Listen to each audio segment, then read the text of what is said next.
সবকিছু ভুলে দেশের স্বার্থে সব রাজস্ব কর্মকর্তা কর্মচারীদের এক হয়ে কাজ করার আহ্বান জানিয়েছেন NBR chairman Abdur Rahman Khan.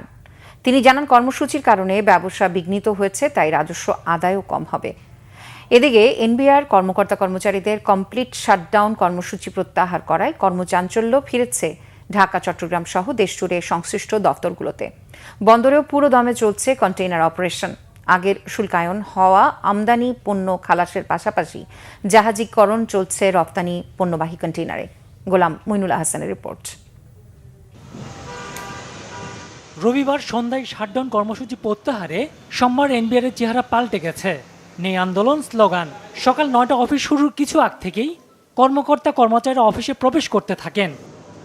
NBR এর চেয়ারম্যান আব্দুর রহমান খানও অফিস শুরু নির্ধারিত সময়ের আগে অফিসে আসেন, করেন অফিসের স্বাভাবিক কাজ। পরে সাংবাদিকদের সাথে কথা বলেন তিনি। এই সময় তিনি বলেন, সবকিছু ভুলে দেশের জন্য রাজস্ব কর্মকর্তাদের এক হয়ে কাজ করতে হবে। আমাদের যে কর্ম তৎপরতা যথারীতি আগে যেভাবে ছিল সেভাবে চলবে।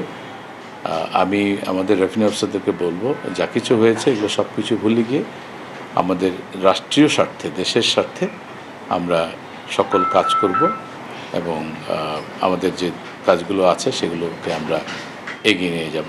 আমরা আশা করি যে আমাদের আর এ ধরনের বড় কোনো হয়তো ইয়ের মধ্যে আমাদের যেতে হবে না, সমস্যার মধ্যে দিয়ে যেতে হবে না। জানান, এনবিআর আন্দোলনে রাজস্ব আদায় বিঘ্ন হয়েছে, তবে সেটি পুষিয়ে নেবার চেষ্টা থাকবে। ট্যাক্স অফিসগুলো, ভ্যাটের দপ্তরগুলো সবাই কাজ করছে। যেহেতু আজকে 30 তারিখ, রেভিনিউগুলো পাইপলাইনে আছে, সেগুলোকে ট্রেজারিতে নিয়ে আসার একটা ক্রমাগত চেষ্টা থাকে। তো সেই চেষ্টাটা চলছে। আমাদের মেম্বার মহোদয়গণ তারাও নিবিড়ভাবে এই কার্যক্রমটা পর্যবেক্ষণ করছেন, আমাদের কমিশনারদের সাথে কথা বলছেন, তারাও রিপোর্ট করছেন লিখিতভাবে প্রতিদিন কত আদায় হলো। আজকেও কিছুক্ষণ পরপরই প্রত্যেকের রিপোর্ট পাঠায়। এদিকে শুল্কায়ন শুরু হয়, চট্টগ্রাম বন্দরে শুরু হয়েছে পণ্য ওঠানামা ও কন্টেইনার ডেলিভারি। কমপ্লিট শাটডাউনে শনিবার রবিবার দুদিনে 4000-এর বেশি কন্টেইনার জাহাজীকরণ না হয় বন্দরের অভ্যন্তরে তৈরি হয়েছে কন্টেইনার জট। গোলাম মইনুল আহসান, বাংলা ভিশন, ঢাকা।